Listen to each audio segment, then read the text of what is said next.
Jazz Tangcay, Senior Artisans Editor at Variety, and I'm your host for today's half hour with Genius MLKX. I am so excited to be here today because this is the fourth season of the series. It's an 8-part show starring Calvin Harrison Jr. as Dr. Martin Luther King and Aaron Pierre as Malcolm X. And it is so gripping. I learned so much. I thought I knew everything there was. But let me tell you, I learned a lot. And you can stream it on Disney Plus and Hulu. But let me go ahead and introduce our guest today so we can hear more about the story and the show. And I'm so excited to be here with showrunners, executive producers, and writers for episode 402 and 403, Raphael Jackson Jr. and Damione Macedon. Hello and welcome to you both. Hey, Jazz, how you doing? Pleasure. Jazz? Hi. Thank you so much for being here. I'm so excited and I can't wait to talk about the show and your work on it. But Damione, I'm going to start with you. Why don't you give us a quick overview of Genius MLKX? Yeah, this is it's an intimate, hopefully very in-depth look at Martin Luther King Jr. and Malcolm X's relationship that spans the lifetime of their, cradle to grave of lives, and encapsulates everything that they went through as people, as well as the look at how they handled the civil rights movement from different sides of the aisle, and how they came together in the end ultimately to see the other side point of view, and broaden the civil rights movement for not just themselves but for all of us. And we hope it also encapsulates the relationships that they had with two other civil rights icons in their own right, Sister Betty Shabazz and Coretta Scott King. And that was our intent and our hope, and hopefully we landed that plane and people enjoyed the series. Incredible. Okay, let's go ahead and take a look at the trailer.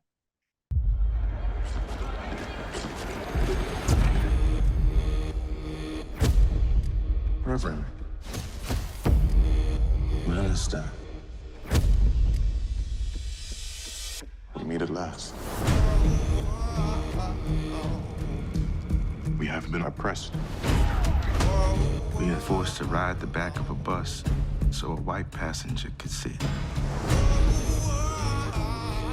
Innocent black men are in prison. How many more have to be slain for America to say enough is enough? We're in this together. How can I help you? We will lead people to real equality in this country.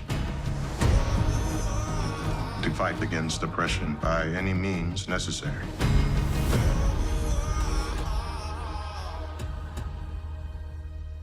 What you're doing is just.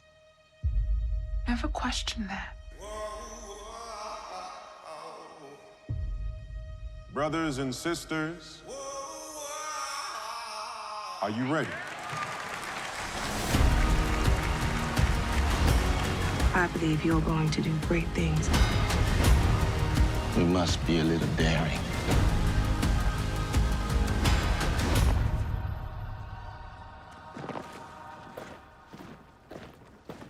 We can change the course of history. Be careful. Evil looms over everything. This is our reality now.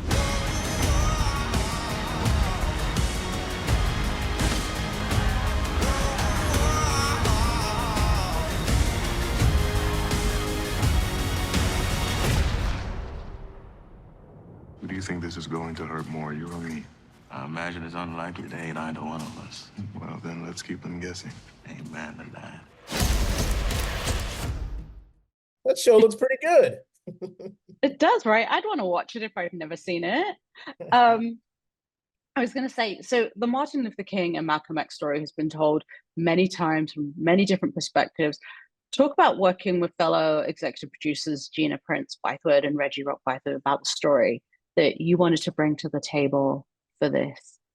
Well, I think one of the big things that we set out to do early on was to essentially take them off the T-shirts. We would use that phrase a lot, and the audience has a good scope of who Martin and Malcolm and Betty and Coretta were, but we wanted to really kind of dig in deep as far as who they were as humans. And so part of, really diving into that cradle to grave story that Damione was mentioned earlier was to kind of show them as human beings in addition to the civil rights icons that they would become. And so part of what we set out to do with our incredible staff, our writing staff, our incredible directors, was to really kind of highlight and craft a story that showed the similarities and the parallels that they both experienced as they were kind of achieving the success that they did, but also kind of showing who they were and grounding them as humans. Their passions, their likes, their dislikes, their upbringings and different things of that nature. So for us, it was really taking them off the posters and taking them off the t-shirts and getting to know both Martin, Malcolm, and Betty and Coretta as human beings first and foremost. So that was a big part of our objective early on within crafting the series. And then as it relates to, Reggie and Gina, every season of Genius, those that are fans of the show, it highlights one particular person. First was Einstein, then Picasso, and then last season it was Aretha Franklin. And when Reggie and Gina were presented with the opportunity to do this season by Nat Geo, it was originally about Martin Luther King. And Reggie and Gina had the foresight to say that you can't have Martin without Malcolm. And that perspective really grounded everything that Raphael and I did when we picked up the baton. Was you don't have to choose. These two men both represent the propulsion of trying to get the civil rights movement for African Americans across the finish line. They just had different ways of doing it. And this narrative that we have to pick between the two of them, Reggie and Gina correctly dispelled that notion. And Nat Geo, was smart enough to say that they see that perspective as well, in that we can build this story to see how these two men's lives intertwine and how they are just two sides of the same coin. Yeah. Well, to that, talk about the depth of research that you had to go into to tell this story. The historians that you spoke to, take us into that process a little bit. Yeah, it was incredible. Before we even put pen to pad for any script, we set for a month with just a litany of historians and people who had a vast amount of knowledge of both Martin, Malcolm, Betty, and Coretta. People like Dr. Peniel Joseph, who wrote the book Sword and Shield, which we use as part of a guide point for us. We had Jeff Stetson, who originally wrote the Meeting, which was a take on Martin and Malcolm actually meeting and how that looked. So we had people like that. And we also had Dr. Ambassador Shabazz, who's Malcolm X's daughter. So we had a litany of historians who really, before we even began to craft the hours and the scripts, that really gave us a wealth of knowledge about who our four kind of icons were. So that was paramount within at least trying to gain as much knowledge as you could and seeing what then you can kind of insert within the story and how you craft it. So that was extremely important. You watched it and there was a lot that you didn't know. Raphael and I had that same experience in this little think tank that we called it with Reggie, Gina, and Jeff, sitting with these historians. I've said it a couple of times. I have a history degree, and I was quite confident in my knowledge of Martin and Malcolm coming into this project. And I very quickly, within an hour or so of this think tank, realized I didn't know as much as I thought I did. And as I was having these aha moments, Raphael and I were texting each other in the chat saying, this is the show. We should be giving our audience these aha moments. There's more to these men than the iconic I have a dream speeches and the by any means necessary photo. There was a lot more to them as people. And so as we were learning those things, our hope was that our audience would go along with us on this 8-hour ride to have those aha moments as well. And so it was a really kind of enlightening and grounding moment at the beginning of the process that helped set a great baseline for us moving forward on what we wanted to try to bring to light about Martin, Malcolm, Betty, and Coretta. Yeah.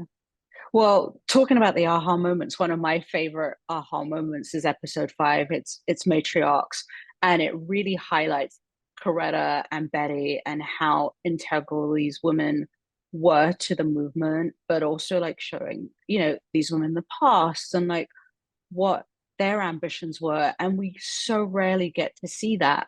Talk about this episode and what was so important there to highlight in that storytelling moment. Part of what that hour that you're mentioning really kind of did for us was to give the audience a look into who they were as women. You know, not just, you know, counterparts, wives of, but who they were as from a grounded level. And so that hour is one I think Damian and I always mention, is that we're almost most proud of, because of how, you know, it was conceived, the attention to detail that was placed within our director, Christopher Robertson, and then also just the performances by Jamie Lawson and Ruche Opia. You know, they really just were incredible within that hour, in addition to the entire season, but that hour in particular, you know, really they shine and dove into the passion of showing the layers that existed with both Betty and Coretta. And so for us, that really is an hour that we're proud. Hopefully the audience can see, you know, the attempt of diving in depth and seeing the layers that existed with them, and they can really kind of have a different point of view of who Betty and Coretta were than what they may have had prior. Yeah, absolutely. Absolutely. Yeah, one of the cooler things about getting to do a television show as opposed to a film about Martin and Malcolm is that we got to have 8 hours to play with. And in that 8 hours, while you don't get to pick everything, we really wanted to dispel the notion that this series and these men existed in a vacuum of themselves. They would not have been who they became without Betty and Coretta. And we didn't want to just play them as the background actors. They were number one on our call sheet and our point of view from the word go. And it was a decision made right from the beginning that if we have these 8 hours, we should use one in particular to forefront Betty and Coretta, and give the audiences an insight into what made them tick and why they were so integral into the civil rights movement in their own way. And you know, written by Sigrid Gilmore, who did an incredible job bringing those women to life as human beings, like with what we were trying to do with Martin and Malcolm. So, like Raph said, one of the ones we're most proud of, and it was a great opportunity to learn as much as we did about those two women as well as as everybody else. So, really happy that one landed, and you know, it's a great benchmark for what the series is. Yeah. Well, to that, I mean, what's so great about the series is that, you know, there is the historical aspect where, you know, we watch, we learn, but there's also the entertainment factor too. Talk about navigating that and getting that balance right, because there is such a fine line where it could be too entertaining, and you're like, wait, what am I watching? Or it could be too much of a history lesson where like, okay, I'm going to turn off. But you nail it. Like, how did you navigate? No, appreciate that. I think inherently, again, I think that's a byproduct of the think tank that we had before we started. You know, part of our focus was really digging into who they were as people. Again, I think I'm gonna keep saying that phrase over and over again, but it's who they were as humans. And then once you kind of get yourself into learning who they were, you know, inherently you already have the watershed moments of who they were as civil rights icons, and that carries a pretty kind of, you know, serious tone with it. And so what we wanted to do within balancing that out was show that they were men and women who were funny.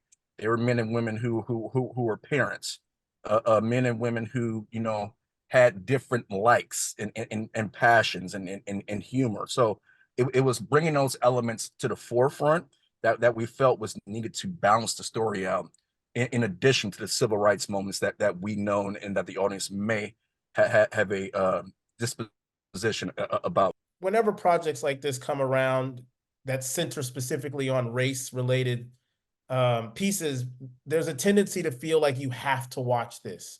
You know, you're being talked at. And we wanted to dispel that from the get-go. Raph and I wanted to make a show that we would watch. And so it had to be entertaining. It had to be more than just the March on Washington. It had to be more than just the bus boycott. We wanted to find ourselves engaged in Martin and Malcolm's, you know, courtship of Betty and Coretta. How did they propose? What were their first dates like? Were they charming? Were they flirting? Like that stuff is why I think an audience should tune in if they already haven't. We hope that's as much of what they take away from the series if they have watched it is, oh, Martin was charming. Oh, okay, Malcolm was funny. These guys liked ice cream. They were good fathers. And so there's that element of entertainment. This is television. We don't want you showing up for 8 weeks in a row and feeling like it's a homework assignment. We want you to feel like, I can't wait to watch the next episode if I already haven't, because while I'm going to learn something about these two men, I'm engaged in the journey. And that's the thing that we've wanted to dispel about, projects like these from our perspective in watching them, is we wanted to be entertained. It's also why, from the outset, we were purposeful in hiring younger actors. Everybody pictures Martin and Malcolm when they close their eyes as these older men, but they were kids when they went through what they went through. I think Martin was 25 years old when the Montgomery bus boycott took place. So that's that youthfulness and them figuring it out for us was as important as doing our due diligence to get the iconic moments right.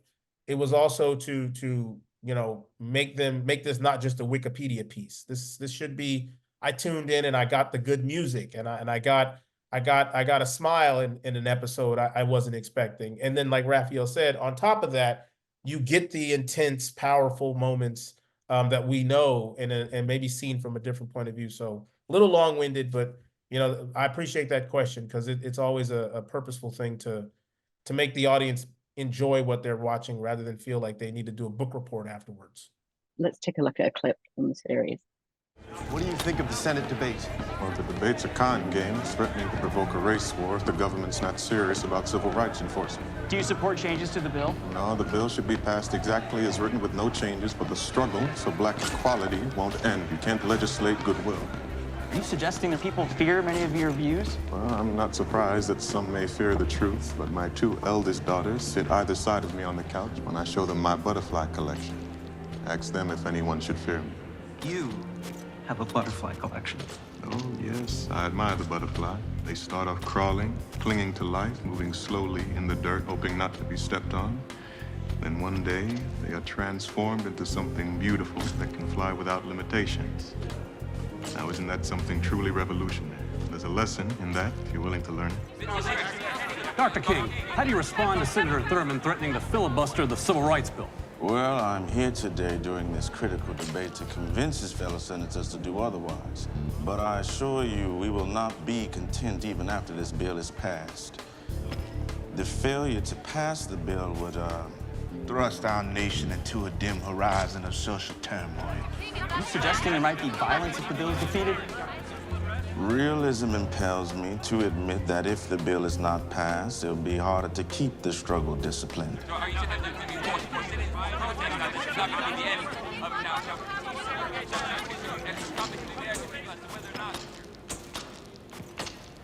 Reverend, Minister, I've been hoping for this day for a long time.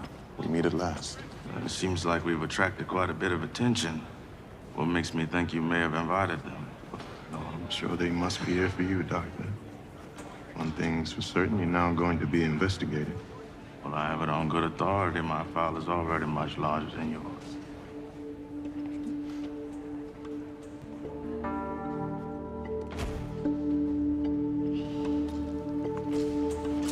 Who do you think this is going to hurt more, you or me? I imagine it's unlikely they ain't either one of us. Well, then let's keep them guessing. Amen to that. All praise to Allah. We should do this again sometime.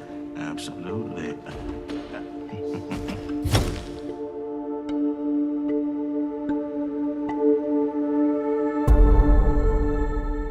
That's a great I clip. love that scene. I'm sorry. I love that scene for a multitude of reasons. But that's such a great scene, great performance. What it stood for, what it meant. Jeff Stetson wrote that scene. It was played within our pilot. So there's a lot of backstory behind that scene in particular. So for sure. That dynamic is incredible, and I love it too. Like, you're watching and you have goosebumps because you know that moment when they first meet. Talk about your casting, because that had to be so right. you know, casting your your four leads. You've got Betty, Coretta, Martin and Malcolm. Like how did you find your leads? Well, I think Damien mentioned it earlier. Part of our intent was definitely to cast younger than what you may be accustomed to within seeing a vision of Martin and Malcolm, Betty and Coretta. And so for us, we set out to do that. And it's rare in television that you identify your top choices of who you want and you actually get them. And so for us, we knew from the very beginning that we targeted Aaron Pierre, we targeted Kelvin Harrison Jr., we targeted Maruche Opie, and we targeted Jamie Lawson. And it was apparent very quickly that they were the right people to embody the roles based off their passion, their desire, their fear, which was something I think inherently everyone really kind of held in the sense that this is a big and enormous task to kind of embody these roles. And so having these conversations early on with your talent was just refreshing to kind of hear the different layers of emotions and the passion they all kind of went through. And so for us, that was incredible to kind of nail our top four.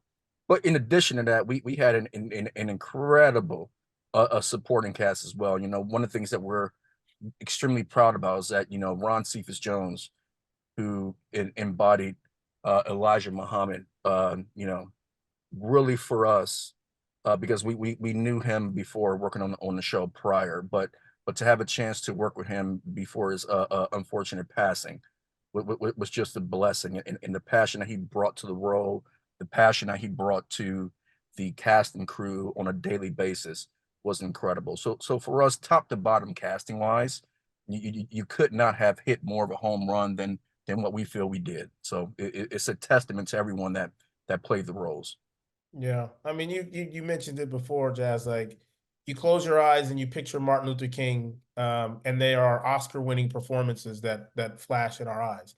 You close your eyes and you picture Malcolm X, you think of Denzel. So our lead actors had to accept that out of the gate in our initial conversations. Is they're not stepping into these unknown roles. They're stepping into two of the most probably iconic Americans of all time. And then, oh, by the way, their greatest peers of their generation have played these parts.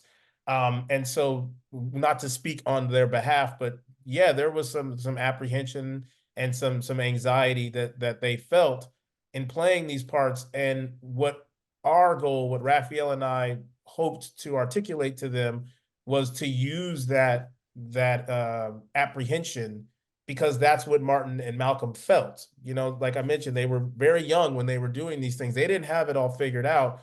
And so Kelvin and Aaron, just to their testament to just being such badasses and such great artists, embraced that. And we were very, very, appreciative of them, in that we didn't want them to be trying to play the people that we recognized from before. We wanted this Martin and Malcolm to be their version of Martin and Malcolm, so that this generation that watches it, when they close their eyes, they anticipate, they see those guys.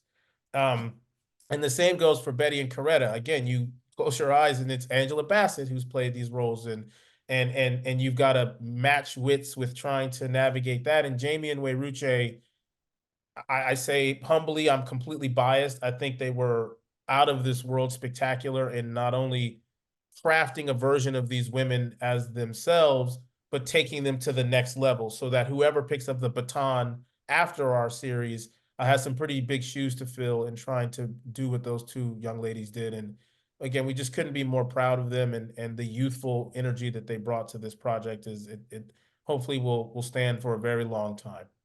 I want to touch quickly on shooting in Atlanta, because when I was watching those New York people, like, wait, the first thing I did was Google, like, where did this shoot? And it's like, talk about shooting the series in Atlanta and what that meant for you all. Oh, it's incredible.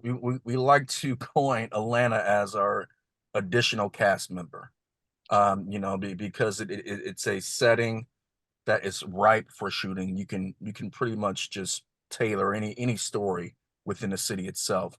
But beyond that, the people also were very heartwarming and passionate about wanting to tell the story of Martin and Malcolm. And I think You know, Aaron has said this before, you know, you feel the vibrations and the life of the civil rights movement within the concrete when you walk here in Atlanta.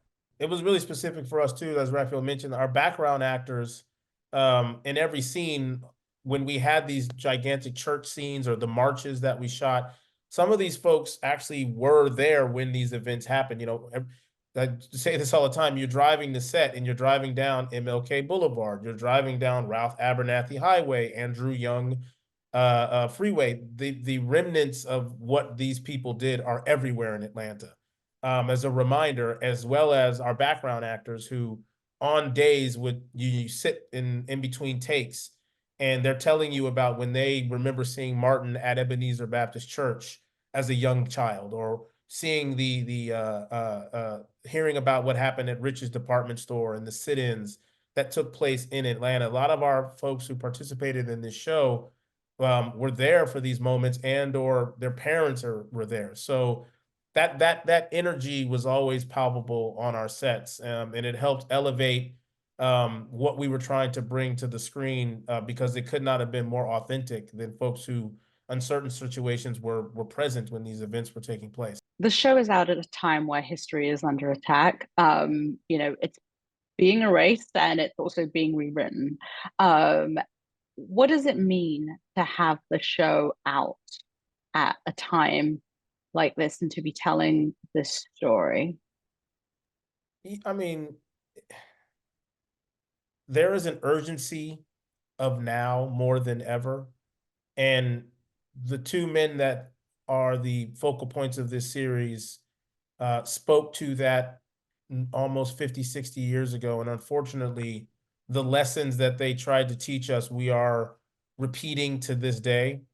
And so an opportunity for a show like this to be seen by the folks participating in trying to make change, the youth of this generation, mirroring the youth of their generation, is extremely important. You mentioned, you know, our words are being erased on a day-to-day basis. Books around this country are being taken off the shelves because they're trying to articulate the truth about our history, a history that Martin, Malcolm, Betty, and Coretta fought and died to bring to light.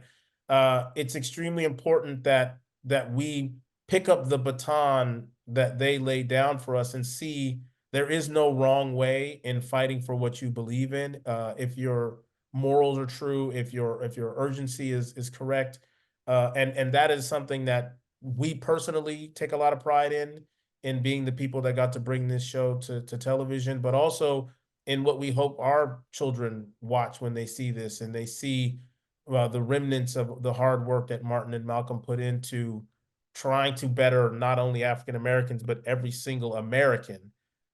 It goes without saying that in today's day and age with the political, you know, strife that's going on, that what these two men were saying outright is love prevails all, and it should be the thing that we should use as our guiding light a lot more. And yeah, it's extremely valuable that we notice that, and we give ourselves grace in the urgency of now to understand just how important it is that these men in this show hopefully can do that for people. Yeah, it was humbling to have the opportunity to, you know, steer the ship of this story, but also, you know, what we hope that the audience takes away from is being inspired, because now more than ever, you know, hearing about our icons and learning our history, you know, that there's the phrase out there that you won't know where you're going unless you know where you came from, and part of what is important, at least what we feel, is knowing our history and seeing within that, you know, different ways that we can become inspired, especially now within our day and age, to where we can kind of see the remnants of the things that were being fought for 50, 60, 70 years ago are still prevalent within our society right now.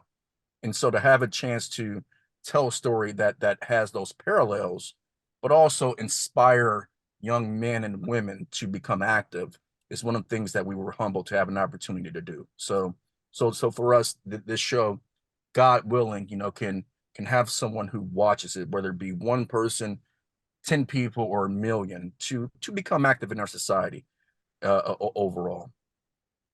Yeah, I love that. And you've kind of already touched on it, but in case somebody hasn't had the chance to see Genius MLKX, is there one thing about the series that stands out for you that would make someone check it out? If we've done anything in the 8 hours that this series depicts, is that if you walk into it thinking you know who they are, hopefully you come out of it illuminated to about who they were as people, and it gives you a better understanding of what made them tick, and then a better understanding of why they did the things that they did, and that transposes for Martin, Malcolm, Betty, and Coretta. I hope that's the biggest thing that for me folks take away is an acknowledgement and an aha moment about who they were as people, and a better understanding of why they made the grave sacrifices that they did to do the iconic things that they did. Hopefully you'll be able to see that both men share the same values, shared the same desires, and wanted the same things for our people and for people in general. So that hopefully is a takeaway that we're most proud that the audience can see that existed between these two icons. They weren't rivals, you know, that's the conception. They were rivals, but you know, when you really dig in deep into the story, they both wanted the same things. And that's something that hopefully the audience can take away from with the series.